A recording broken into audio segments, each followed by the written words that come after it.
अपना बच्चा चाहे काला हो, अपने बच्चे की चाहे नाक बह रही हो, अपना बच्चा चाहे देखने में बिल्कुल अजीब हो, मगर सामने वाले का बच्चा अगर वो गोरा है, उसने अच्छे कपड़े पहन रखे हैं या फिर वो देखने में बहुत सुंदर है, फिर भी दूसरे का बच्चा किसी को समझ में नहीं आता, अपना अपना होता है। कैसे भी हो, कहते हैं कि काला हो गोरा हो अपना अपना ही होता है। ठीक वैसे ही बुजुर्गों की एक कहावत है कि दूसरे की थाली में हमेशा घी ज़्यादा ही लगता है।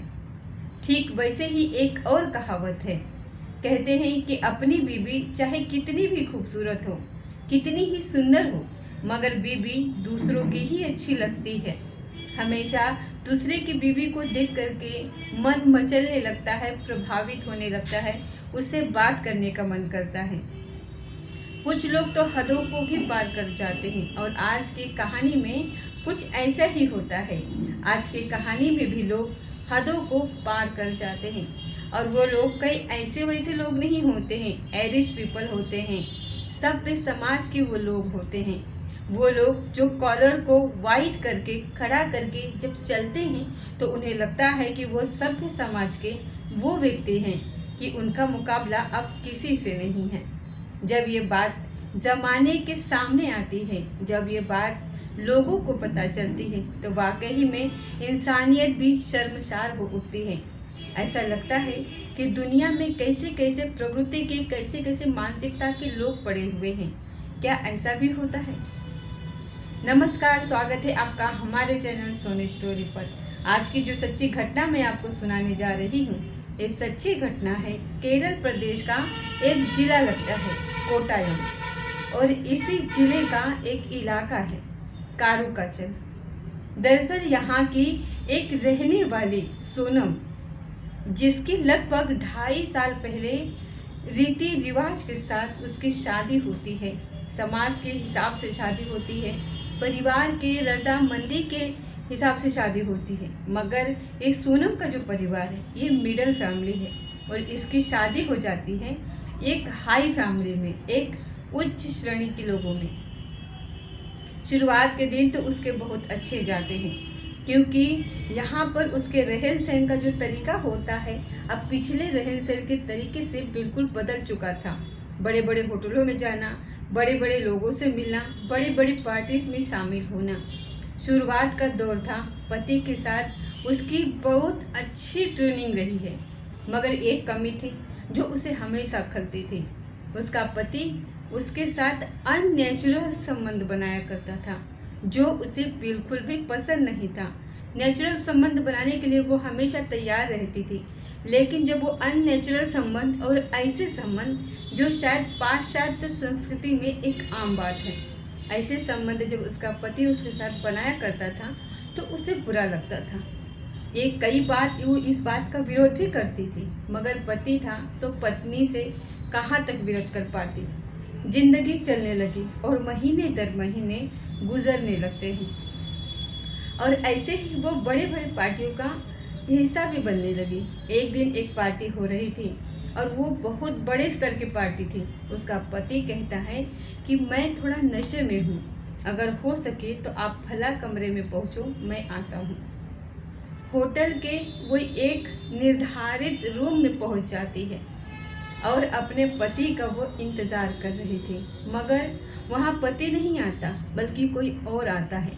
जब यहाँ कोई अनजान चेहरा उसके सामने दिखता है तो वो अपने पति को फ़ोन करती है और कहती है कि यहाँ पर कोई और व्यक्ति है, तुम कहाँ पर रह गए हो, जल्दी से आओ, मेरा यहाँ पर दम घुट रहा है, मुझे यहाँ पर परेशानी सी हो रही है। इसके बाद उसका जो पति होता है वो कहता है कि ये मेरे बहुत खास है, इनका ख्याल रखना और जो भी ये कहते हैं इनकी बात मानना, इन्हें किसी भी तरीके की कोई दिक्कत नहीं होनी चाहिए। मैं कुछ ही देर में आता हूँ, तुम्हें परेशान होने की बिल्कुल भी ज़रूरत नहीं है। वैसे ही जैसे उसने ऑर्डर दिया हुआ था, पहले से ही निर्धारित था। यहाँ खान पीन की चीज़ें भी रखी हुई थी। अब दोनों मिल करके एक अनजान व्यक्ति के साथ ये सोनम खाना खाती है, कुछ कोल्ड ड्रिंक्स वगैरह भी पीती है, मगर देखते ही देखते उसे कब नींद आ जाती है उसे पता ही नहीं चलता और जब सुबह को अगले दिन जब उसकी आंखें खुलती हैं तब उसके सामने उसका पति होता है, वो व्यक्ति नहीं होता। अब ये महिला जो सोनम है, इसको कहीं ना कहीं शक था कि इसके साथ रात में कुछ गड़बड़ हुई है, रात में इसके साथ कुछ गड़बड़ हुआ है। इसीलिए उसने अपने पति से कहा कि मेरे साथ कुछ गलत हुआ है। उसने कहा कि तुम्हारे साथ कुछ भी गलत नहीं हुआ, मैं ही तो था, मैंने ही तो सब कुछ किया था। तुम्हें शायद ज़्यादा नशा हो गया होगा, तुमने शायद धोखे से शराब पी ली होगी, मुद्रा पी ली होगी, इसीलिए तुम्हें इस बात का एहसास नहीं है। ये पहला वाक़या था जब सोनम के साथ कुछ ऐसा हुआ था जो शायद नहीं होना चाहिए था।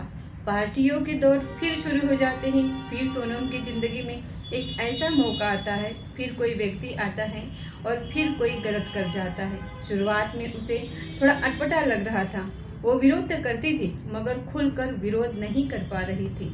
और इन 2 सालों में कम से कम 9-10 बार से ज़्यादा उसके सामने ऐसे वाक़या आए जो उसे दूसरे लोगों के साथ भी वही सब करना पड़ा जो काम वो अपने पति के साथ करती थी। मगर एक दिन उसके अंदर की जो आत्मा थी, एक दिन उसके अंदर का जो ज़मीर था वो जाग जाता है और वो इस बात का खुलकर विरोध करने का फैसला लेती है। और वो कहती है कि अब ज़िंदगी में ना ऐसा करना है और ना ही किसी को करने देना है। उसके बाद उसने गोपनीय रूप से पुलिस से संपर्क किया और पुलिस से संपर्क करने के बाद एक ऐसी जगह, एक निर्धारित जगह उसने पुलिस को पहले से ही बताई, जहाँ पर 1-2 नहीं बल्कि 7 जोड़े पहले से ही मौजूद थे। यहाँ जब 7 जोड़े पहले से ही मौजूद होते हैं, पुलिस जाती है। ये वाक़या है 9 जनवरी 2022 के रात लगभग 9:30 या 9:45 बजे के आसपास का वाक़या है। एक बहुत आलीशान घर है और उस आलीशान घर के अंदर 7 अलग अलग कमरों में 7 अलग अलग व्यक्ति हैं और 7 अलग अलग व्यक्तियों के साथ 7 अलग अलग महिलाएं हैं। पुलिस जब यहाँ जाती है और रेड डालती है तो यहाँ से सभी लोगों को हिरासत में ले लेती है, गिरफ्तार कर लेती है और उनकी आईडी चेक करती है। इन लोगों का इन महिलाओं से कोई संबंध ही नहीं था जो कमरे के अंदर पुलिस को मौजूद मिले थे। मगर पुलिस ने जब अपने जांच को आगे बढ़ाया तब पता चलता है कि ये 7 व्यक्तियों की 7 औरतों से शादी हुई है, मगर कमरे के अंदर जो 7 आदमी थे वो अलग अलग आदमी थे, अलग अलग पत्नियां थी। पुलिस के जांच में ये आता है कि ऐसे बड़े बड़ी पार्टियां होती हैं, ऐसे ही बड़े बड़े लोग अपनी अपनी पत्नियों को एक दूसरे के साथ शेयर करते थे। शायद सोनम के साथ भी कई साल से यही चल रहा था कि वो जाती तो थी होटल के अंदर, मगर उसका पति नहीं होता था, बल्कि उसे बेहोशी की हालत में उसके साथ कोई और होता था। क्योंकि सोनम इस बात को कतई बर्दाश्त नहीं कर रही थी। पुलिस ने जब इस मामले की जांच पड़ताल करती है, कोशिश करती है कि आखिर माजरा क्या है, तो पुलिस को पता चलता है कि टेलीग्राम एक ऐप है, साथ ही मैसेंजर एक ऐप है। उस ऐप के माध्यम से ये लोग पहले चैटिंग करते हैं, फिर एक दूसरे से बातचीत करना शुरू कर देते हैं। यहाँ सबसे ज़्यादा अगर किसी की ज़रूरत थी तो वो थी खूबसूरती की ज़रूरत। जिसकी बीवी जितनी ज़्यादा खूबसूरत होती थी, उसकी बीवी की उतनी ही ज़्यादा डिमांड भी होती थी। और यहाँ इस ग्रुप के अंदर 1-2 लोग शामिल नहीं थे, बल्कि इसके अंदर लगभग 1000 लोग शामिल थे, जिसमें 1000 लोगों में महिला और पुरुष दोनों ही शामिल थे। मगर इसमें से किसी ने भी इस बात का विरोध नहीं किया। विरोध किया तो सोनम ने विरोध किया। सोनम को बिल्कुल भी पसंद नहीं था कि ये पाश्चात्य संस्कृति जो है, जो इस तरह से हम लोगों को पर हावी हो रही है, जिस तरीके से हम लोगों के साथ ऐसा हो रहा है, वो बिल्कुल भी नहीं। क्योंकि वो एक मिडिल फैमिली से बिलोंग करती थी, मिडिल फैमिली से एक हाई सोसाइटी के अंदर आई थी। और हाई सोसाइटी के लोग इतना भद्दा काम कर रहे हैं, इतने भद्दे तरीके से लोगों के साथ पेश आ रहे हैं। और उनके साथ एक और बात भी है, आपने देखा भी होगा, आपने महसूस भी किया होगा, आप कर सकते हैं महसूस, क्योंकि अपने बीवी के साथ कोई व्यक्ति अगर संबंध बनाता है तो वो सभ्य तरीके से बनाता है, मगर अगर दूसरे की बीवी के साथ ऐसा करने का मौका मिले तो वो इंसान नहीं जानवर उसमें आ जाता है। ऐसा कई फिल्मों में, ऐसा कई क्राइम शोज में देखा गया है, सुना गया है, अखबारों में ऐसा पढ़ा गया है, रिसर्च के माध्यम से भी ये बात सामने आई है, निकल कर आती है कि कोई भी व्यक्ति जब दूसरे के साथ करता है तो वो गैंगरेप हो या फिर रेप हो, उसमें इंसानियत को भूल करके वो हैवान हो जाता है और जानवर की श्रेणी में आ जाता है। ठीक वैसा ही इस हाई सोसाइटी के लोगों के पीछे हो रहा था। जिन महिलाओं के साथ वो कुछ करते थे वो ऐसा वैसा नहीं करते थे, मगर सारी हदों को वो पार करते हुए कहें कि पाश्चात्य संस्कृति में जिन बातों को आम समझा जाता है वही बातें उनके साथ हो रही थी। मगर सोने ने इसका विरोध करके इस मामले की जांच को आगे बढ़ाया। पुलिस इस मामले की जांच में जुटी हुई है। लगभग 25 लोग पुलिस के रडार पर हैं। साथ ही टेलीग्राम हो और मैसेंजर के आईपी एड्रेस के माध्यम से उन सभी व्यक्तियों की तलाश जारी है। पुलिस का दावा है कि जो यहाँ के इस इलाके के डीएसपी है आश्रित कुमार कहते हैं कि जितने भी आरोपी हैं जल्द से जल्द उनको गिरफ्तार कर करके उनके विरुद्ध कड़ी से कड़ी कार्रवाई की जाएगी। किसी भी आरोपी को किसी भी कीमत पर बख्शा नहीं जाएगा, चाहे इसमें कोई भी व्यक्ति कितना भी रसूखदार क्यों ना हो, कितना ही ऊंचे दौरे का क्यों ना हो। दोस्तों, यदि ये बड़े लोग ऐसा काम कर रहे हैं तो अपने ये बच्चों को क्या सीख देंगे। इनके बच्चे भी शायद इनसे ज़्यादा ही करेंगे, क्योंकि जो हम लोग बोलते हैं, जैसा हम लोग करते हैं, वैसे ही हमारे बच्चे, हमारे परिवार के, हमारे आसपास के लोग हमें फॉलो करते हैं, हमें देख करके वो आगे बढ़ते हैं।